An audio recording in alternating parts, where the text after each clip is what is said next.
It's here, it's finally arrived.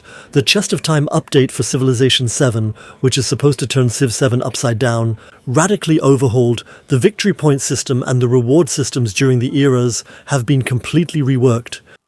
And now if you want, you can play through a civilization from ancient times all the way to the modern era, if that's what you want. And that's exactly what we're going to try out together today. We're live on Twitch on the release day, on the launch day of the update, with me, WB, Writing Bull, and Matsuman Matsumanix. Hey everyone, greetings to all of you. It's great to be here again. Matsuman has been in an internal test group with the developers for months and has contributed as one among many to us getting this update now. That really turns Civ 7 completely upside down, doesn't it? You could say that. There are lots and lots of new features. All the leaders, all the civs have been rebalanced in some way. Of course, we'll take a look at all of that together. There's a ton of new music, for example, but I think it's less exciting for you if WB and I just rattle off and read out everything that's new. I actually think the best thing is to experience all of this together with us. Unfortunately, one thing is still missing for everyone who was hoping for it: the Fourth Age. That's indeed the case. Whether and when that will happen, we'll see, but it wasn't the focus of the recent development. It was more about the foundation of the game, where a lot of basic features were worked on, which the developers will build on in the future. I'd like to thank Bad Luck Charm in the Twitch chat. First subscription today, joining us on Twitch. Welcome flowers for you, please. Welcome flowers. We're starting a new game, and so you can see as quickly as possible how it works when you play a Civ across different eras all the way through. Let's get started right away with a leader and the matching atmospheric and historically fitting civilization that usually didn't appear in antiquity. And I've decided on an old favourite, one we haven't played yet in Civ 7, but who has often brought us joy in Civ 6, even when we've played against him. The man with the ultimate gold jewelry. I'm talking about no one other than DJ Pachacuti. Cool. He greets us. All right, I look good, Katatatachi Sunjis. Wonderful. DJ Pachacuti and the Inca, the greatest civilization that ever existed in South and Central America.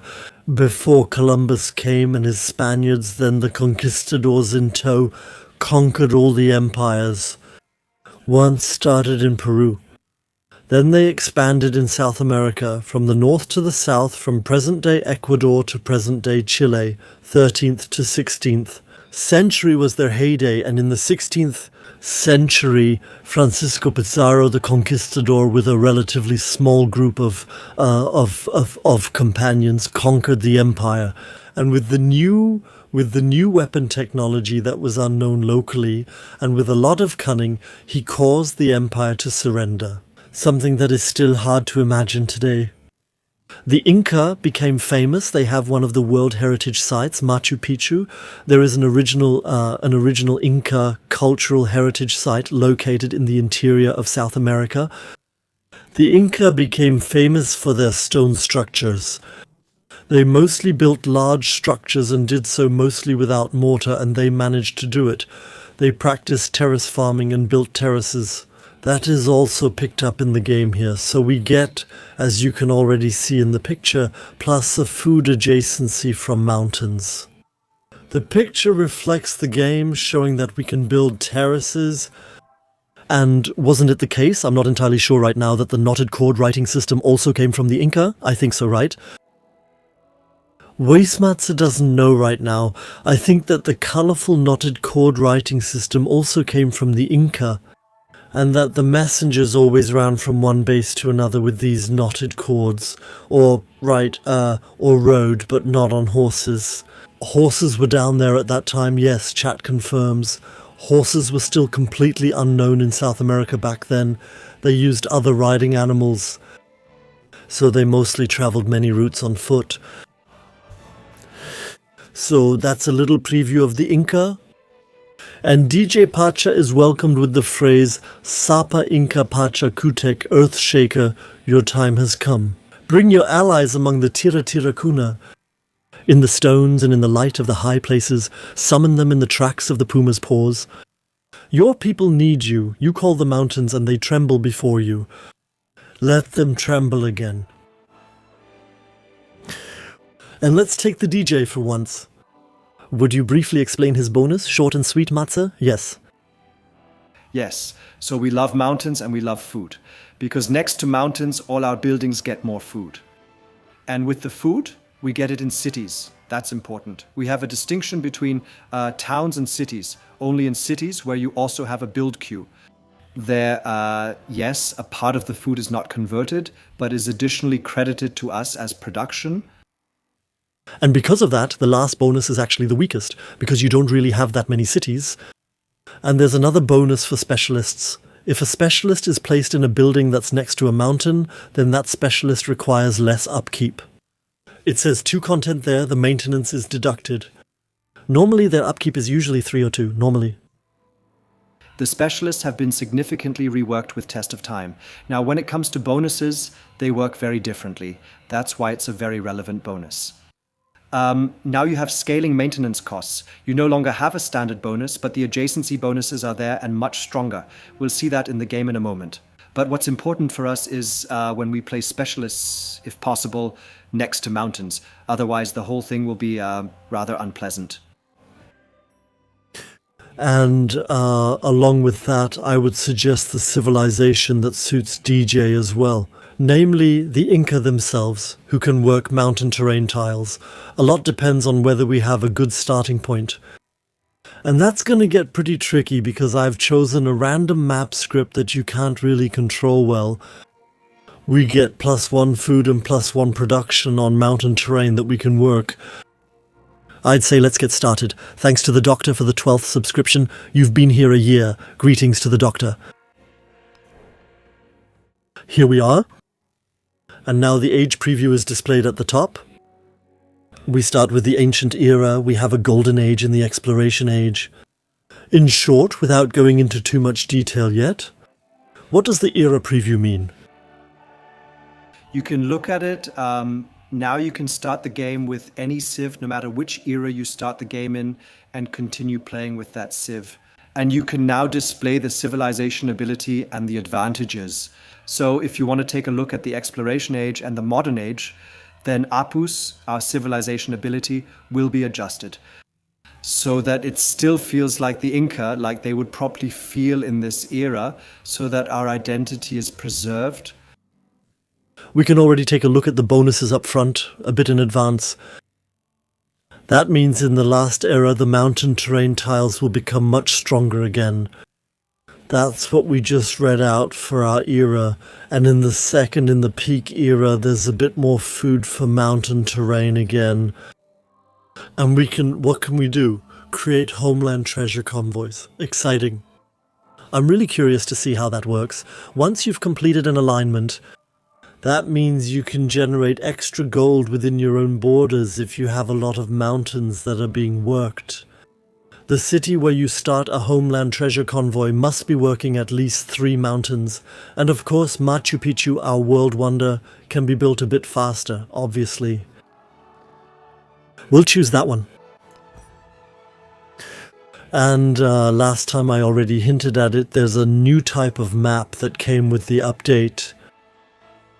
Yes, there's a new fractal map script. It's called Fractal Continents. We were already able to test it in the preview version. I can tell you this map script is awesome. Everything is basically unpredictable. It can happen that all civs start on one continent and the new world is empty. That there are 3 continents, that there are 2 continents. So, and they're very, let's say, interwoven. Suddenly you might have inland lakes or inland seas. You have no idea what's going to happen to you. And I find that very replay friendly, I have to say. We'll take that, the fractal continents. Thanks to Thuna for the 60-second subscription. Greetings to you. I think last time we played on that difficulty level.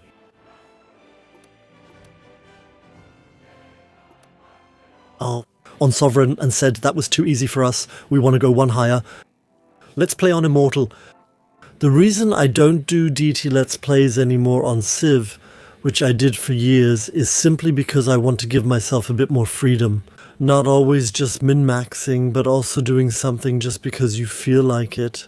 Building a world wonder just because it looks nice or because you feel like it, without necessarily having to build it for min-maxing reasons, or settling somewhere in a place that appeals to you, or starting or ending a war at a time you normally wouldn't. So we give ourselves a bit of freedom to shape and explore the world the way we want to. That's why the difficulty level is set to immortal. Game speed is set to standard, right? That's what we've always done. Map size. Do you think we played on standard last time, I think, but I think small is enough to get to know the game, Matze. Yeah, I think you can't go wrong with small, especially if we say we might want to build a wonder, because the more players there are, the more players can also build wonders. That means usually on the bigger maps, you get a lot fewer wonders.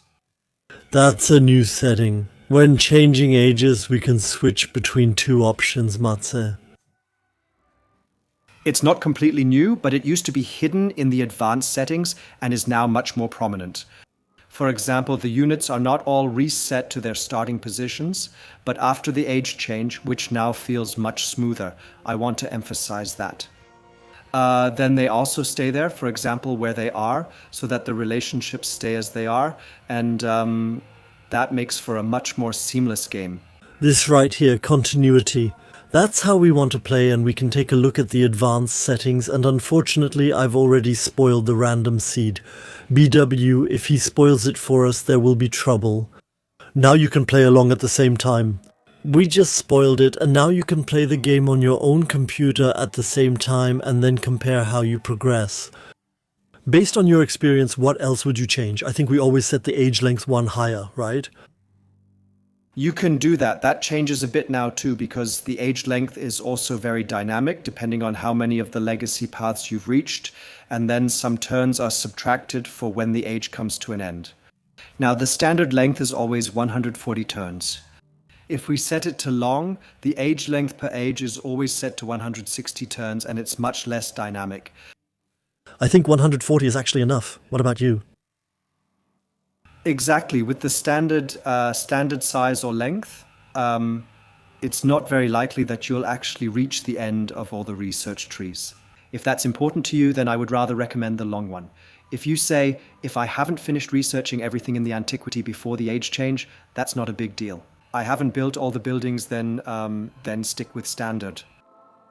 We'll stick with standard, because recently we've played several games where we researched the trees all the way to the end, and then kept getting new bonuses because we earned extra points for another era, extra age, extra points.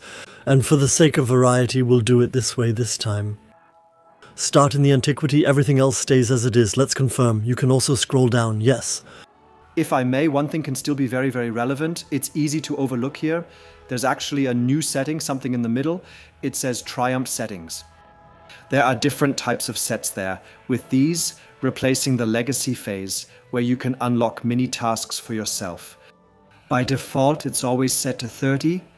If you say, for example, that you'd rather have a race now, where only the person who reaches the goal first is rewarded, then you could choose competition.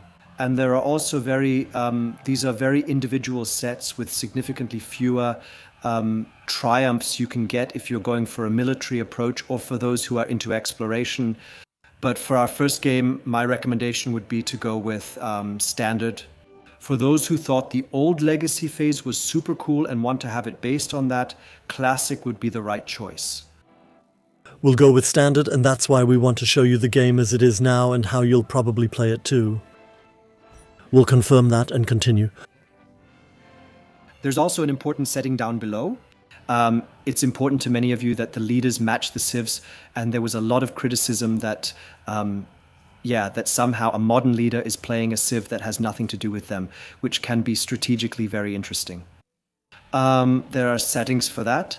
Here you can set it to historical, and now there's the option to either stay with your current civ when you change eras, or to switch to a strong civ of the next era. And the AI also has to make a decision. And that's why it's important to say whether the AI should mirror the whole thing or not.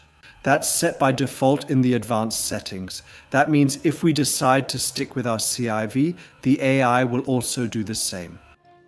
And at the start of the game, that's what we just clicked through. The AI should also play with only one leader. For example, Benjamin Franklin and then with the USA, but then it's a time-tested Ziv. Or do we really only want to have only civs from antiquity appear in antiquity? You can fine-tune that here. What do you recommend? Let's have the time-tested civilizations because that's what we are and others could do that too. So we could definitely encounter America in the ancient era. All right, let's continue. And the other civilizations are selected. The error is also clear. This is a summary. We're playing without mementos. We don't need to save the playtime. Just to summarize everything again, we can get started, okay? Go, go! Go! I'll just quickly take a screenshot for the thumbnails here. And one where the DJ is looking at the camera, please. Hello, camera. Yay. That one works. Just start it.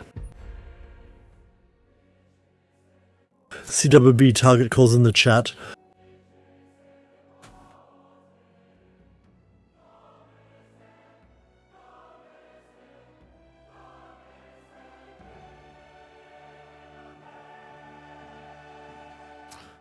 The game's thinking a bit. Sapa Inca Pachacuti, Earthshaker, your time has come. Bring your allies among the Tirakuna in the stones, and in the light of the high places, in the Puma's paw prints. Your people need you.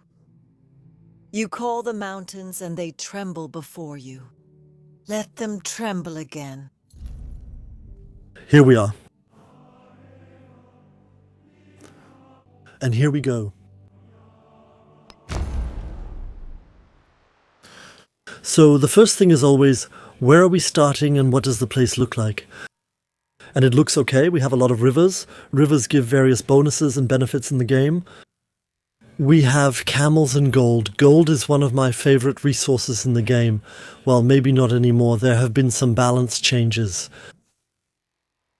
We have, if we want, a bit of coastline here at the edge. It looks like we're in the tropics, right?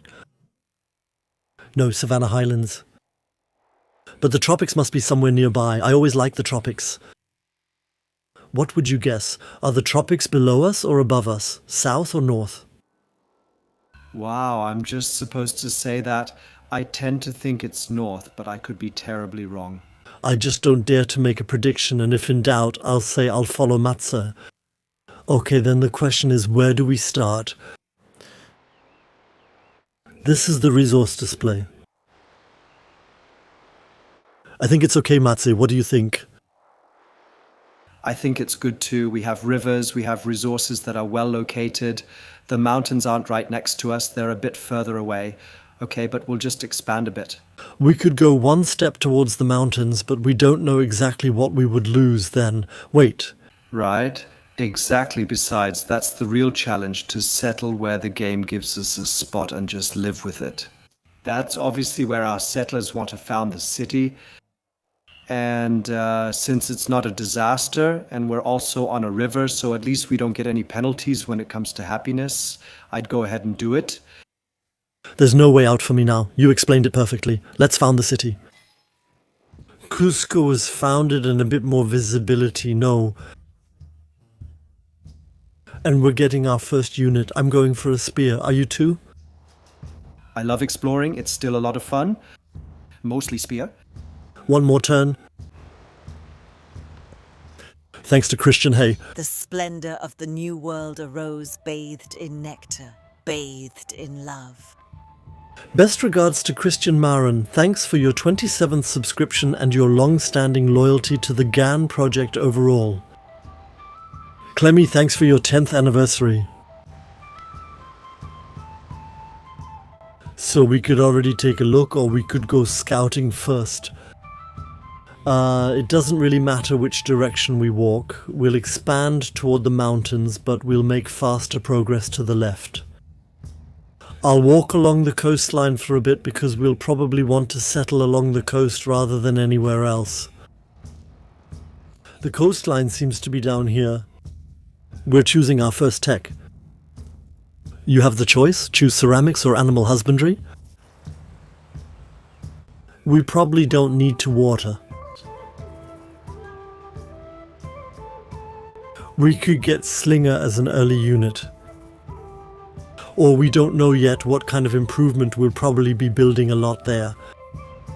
I think a lot of mines and clay pits will be built here, right? I think so too, yeah. Not wood related, correct, it's jade and gold. A lot of mines, especially a few farms as well. Hunting camp. Should I pick the ranged option or the other one? What do you think? I'm for the, not for the ranged combat, but for the, what's it called, pottery. Pottery then. With more production for clay pits and for mines, you can then build the brickworks in the city and get more production. For everything. Exactly.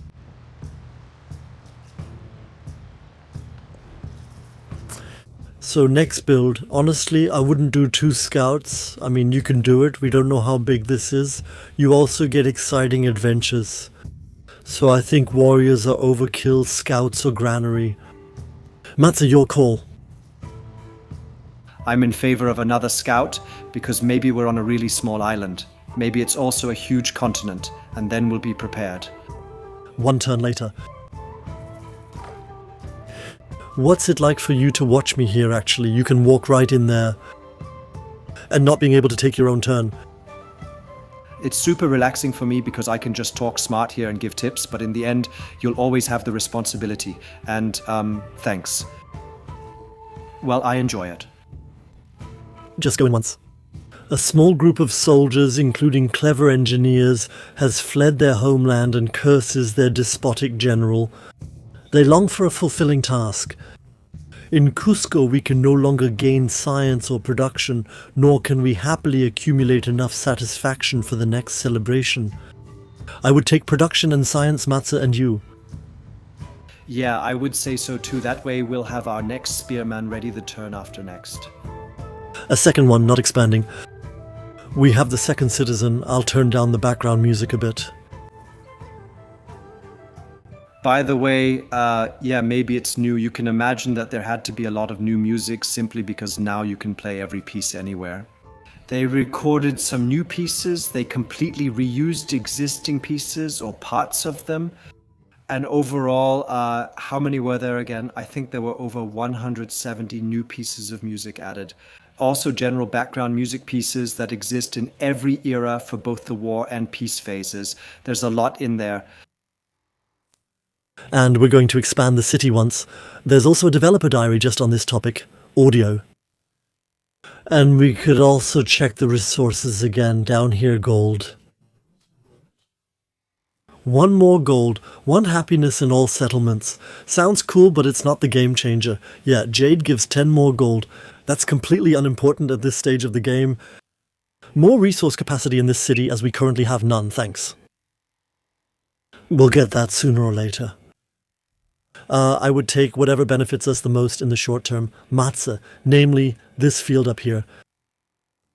Then we'll take the lumberjack with us. 1 food, 2 production, because the production building will come later. 1 turn further, we've discovered a new continent, Kazakhstan, yes. That means we're at a border between continents. That's a plus, right? That can definitely be a plus. We'll take a look at that. It's no longer the case that there are different sets of luxury resources like we know from Civ 6, but there are definitely some policies about where our capital is and where the other continents are. So that's not the worst thing you can have.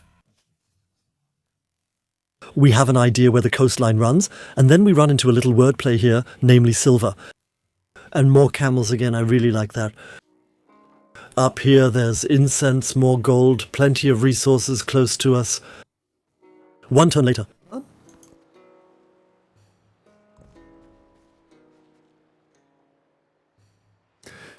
And we have the second scout there.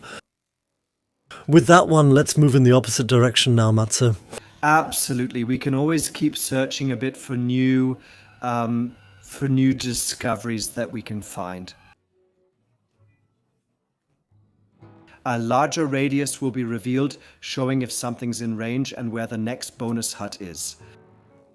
But now the granary, 2 scouts are enough. Where should I put this thing? What is the most boring terrain tile? One without a river, I would say. And one of these 2 on the right. We could place the granary here and start moving toward the mountains, right? Yeah, I think that's a good idea.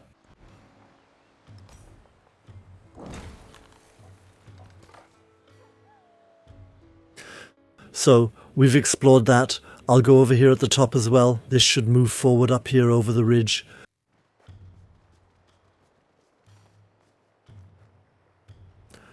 One turn later. Is there anyone among you in the chat who has actually seen Machu Picchu up close before? The famous World Heritage Site of the Inca? Or someone who has ever been to South America, Peru and the surrounding area and has seen some Inca relics up close? The language of the Inca, God, how is that pronounced? Shuatl or something like that. It still exists today and is still spoken by many, many people. Man, been there once. Very nice. Let's go along the top.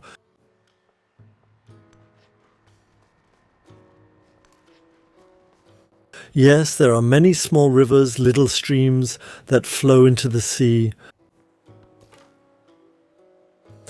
Between the mountains, all the way along, right through the middle, through the pass. So graphically, Where it gets blocked. yes, a cliff. Graphically, the game looked and still looks great.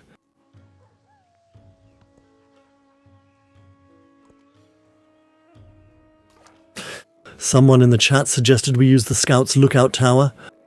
So this extra action with more visibility and all that, we could do that from here, but not as a lookout tower, just as a quick extra bit of visibility.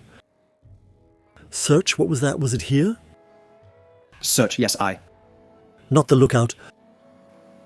No, the search. The lookout is pretty much permanent. And when searching Aha in the east and north of our settlement, a few bonus huts or ruins have now appeared that we can explore. Then let's keep going here, yes.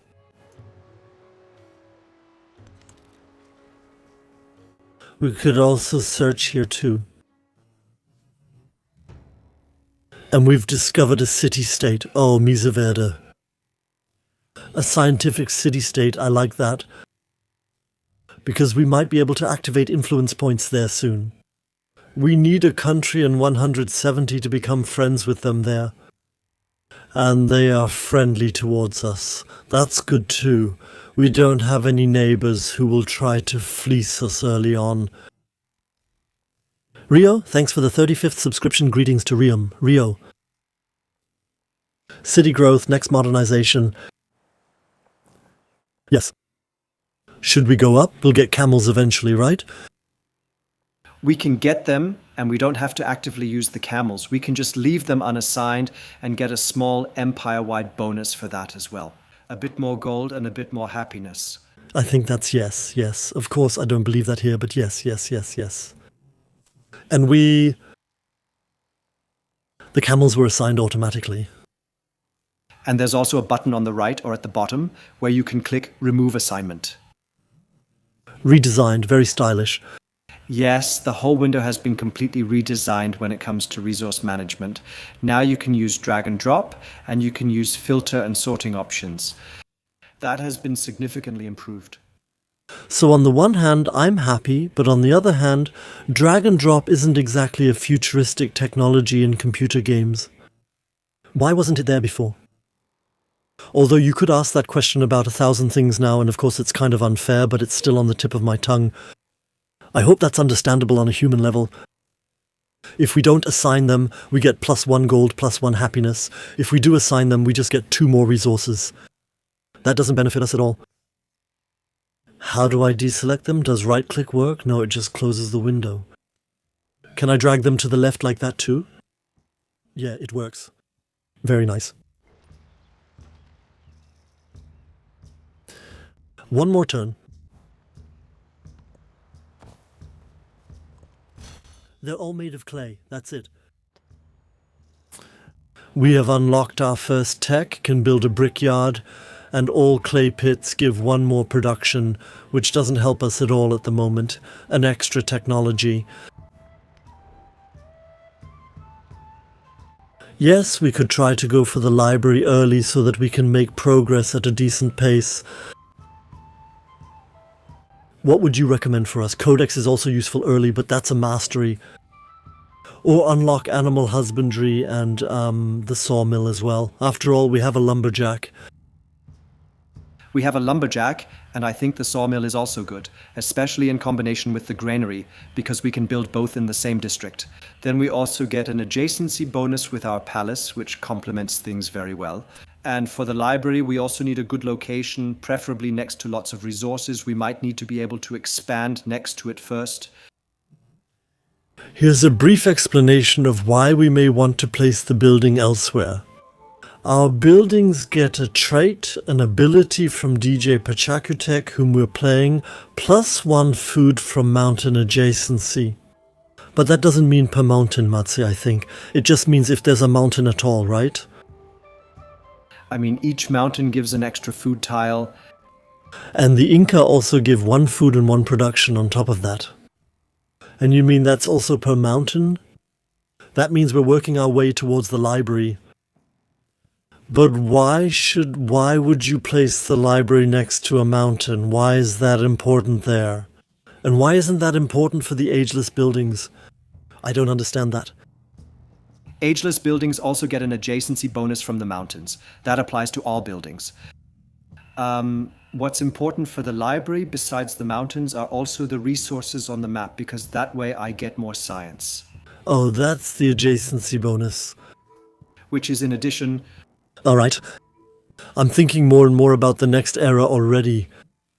And I just know that those are barracks and sawmill buildings that we carry along with us throughout the whole game.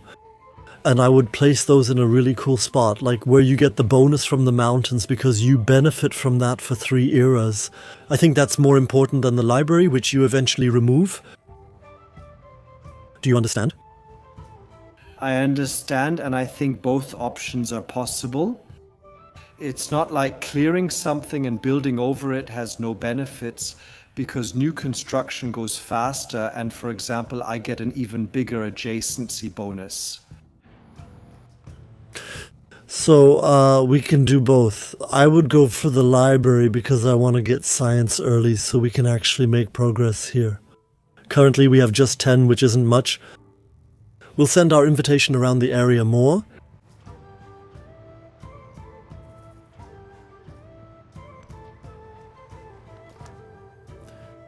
Up ahead we have to run back again, and we've spotted an enemy scout. That means there's an enemy city-state somewhere. That's tough. At least we have a salt resource in the neighborhood. That's already very helpful.